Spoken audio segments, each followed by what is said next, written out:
Hello everyone, welcome back to another edition of Super Prime UK with your MJ Group Super Prime valuers, myself Rob Cohen. And myself, James Wild. Hope you're all well. International break, both in terms of the real estate market and Premier League football. I had a great time in MIPIM, really positive atmosphere, even off the back of SVB and the Credit Suisse crisis. There was still great sentiment, positivity, great engagement, and a big shout and a big thank you to all of the clients and lenders and banks and funds and investment firms that invited us to some great events out there. To name a few: Linklaters, Commerzbank, Kenstone, BPCE, Harkham. Thank you so much for your hospitality. Very much appreciated. So James, international break, both with football and the property market. What have you been up to? Yeah, well, certainly it looked like you had some fantastic weather in Cannes. Everyone was there in their sunglasses, looking rather suave. And good international break for England. A couple of wins and Premier League back this weekend.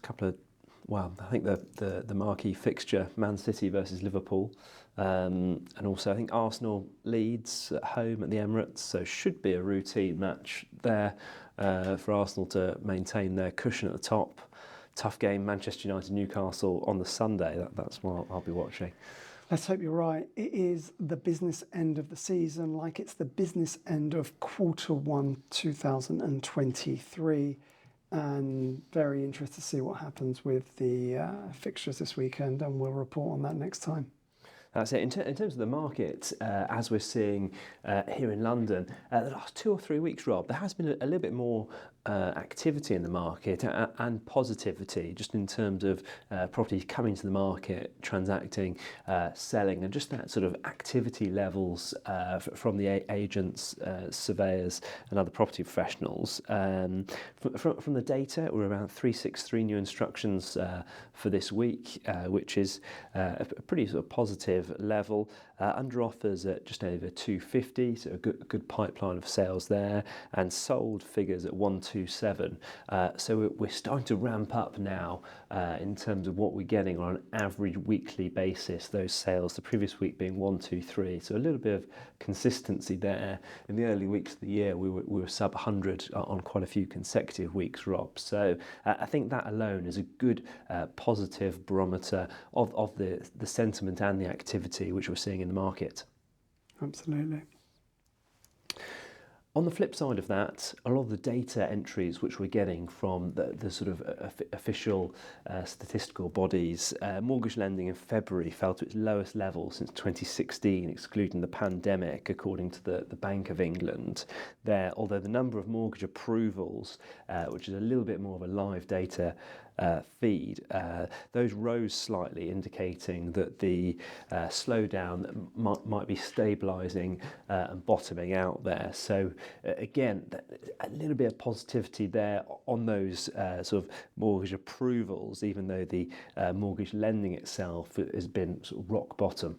Yeah, I think that confirms the pattern and the trend that we have been reporting on previous editions. Clearly, we know there is a lag between this information coming out and being reported and what we're sharing with you. The positive to that is that the 3.5-week month that we saw in February compared to the 5-week month we have seen in March is going to have a different story and a different picture, to which March will be a better performing month. And so in a few months' time, when those lagged data and intel is reported to the market, it will show very clearly that March has been a better performing month, was a better performing month, and the data will tell you that, and we can very clearly tell you firmly that March has seen an uptick in activity across the board, and sentiment and positivity in the marketplace is driving that. And the output to all of that is more transactional activity and business being pursued. Now, there's not a huge upturn and uptick, even if we are seeing a positive trend there, and it will take time. We're talking probably another few quarters to see a real difference in percentage terms and volume terms and transactional evidence terms. At the same time, you are going to see a positive trend on the March figures, mostly based on what we've seen over the month of March being better than the previous months. Thanks, Rob. And in terms of the rental sector, just wanted to talk about that as well. I mean, on one side of the coin, it's been struggling a little bit with there being a sharp drop in the number of listings. Some indices and analysts reporting that the number of rental properties available have fallen by around a third in the last 18 months.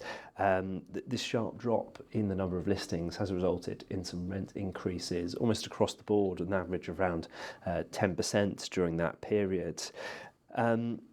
Rob, a lot of agents, there's been some moves certainly by the likes of Foxtons acquiring sort of rival agencies, particularly those rental agencies across London, just to increase their sort of rental book, as that seems to be sort of the hive of activity in terms of that lettings and turnover, what we're seeing there.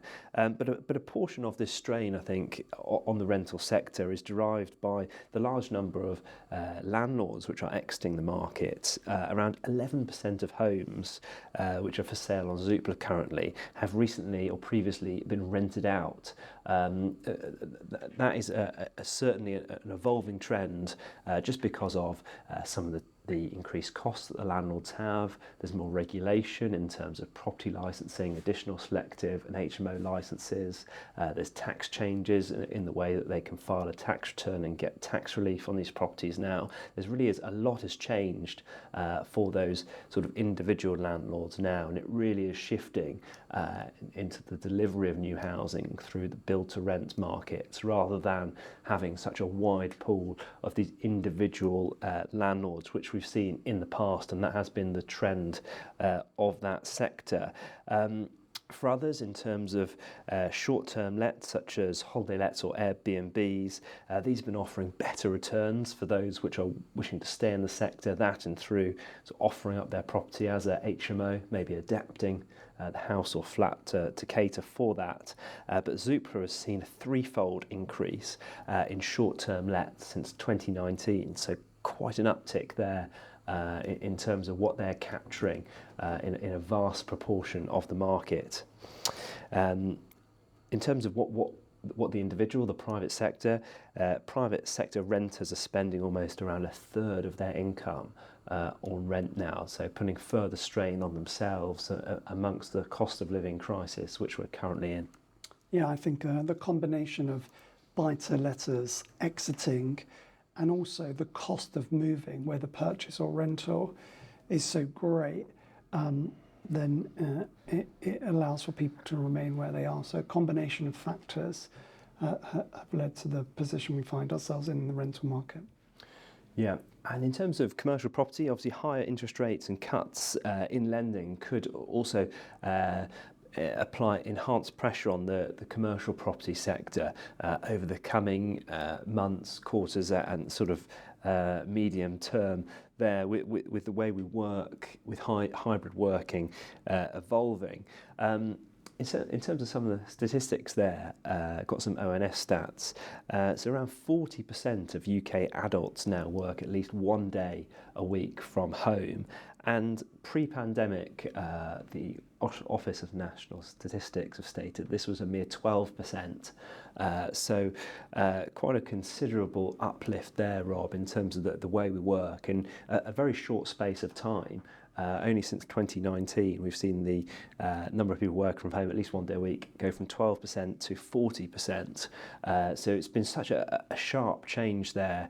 So I think the market is still adapting and trying to cater for and provide for the workers' needs, and try to enhance the experience of coming to the office and that commute. There's a lot of incentives, inducements that larger firms are putting on now just to entice people back to the office. Obviously, those larger companies which do a lot of in-house training, a lot of sort of graduate intakes and people progressing through the company, I think those are the people which are really missing out from the office-based environment and that sort of on-the-job learning, training, and just that sort of job inception, Rob, of sort of collating all the information.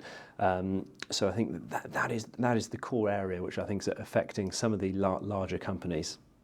Obviously, in terms of the banking crisis, which you mentioned at the start, Rob, after the collapse of the Silicon Valley Bank, the largest banking failure really, Rob, since 2008, and the UBS rescue of Credit Suisse, we've seen a lot of uncertainty in the markets there. And obviously last week we had the Bank of England raise the base rate for the 11th consecutive time, only 0.25% this time, up to 4.25%, as it tries to curb inflation.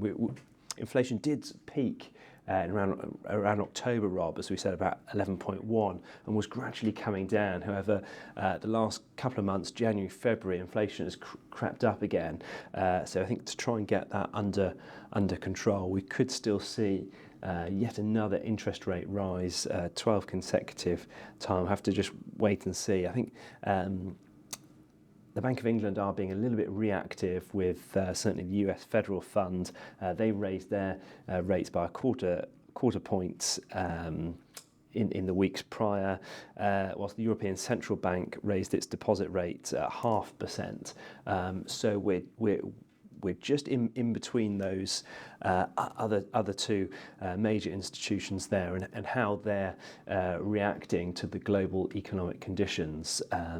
But we'll see. I mean, the Bank of England predicted interest rates to top out at 4.5%. So I do think we will reach that peak. Yeah, I think there could be one more raise by 0.25, which would reach that level, or being hopeful, positive, it could be the last one that we see, and it might remain where it is for a further period of time. And if economic conditions improve and perform throughout the year, even the possibility of a reduction later on in the year. So let's wait and see, and let's very much hope that the banks remain firm and their deposits and their liquidity strong, and hopefully what we've seen in the last few weeks is just a blip in the market rather than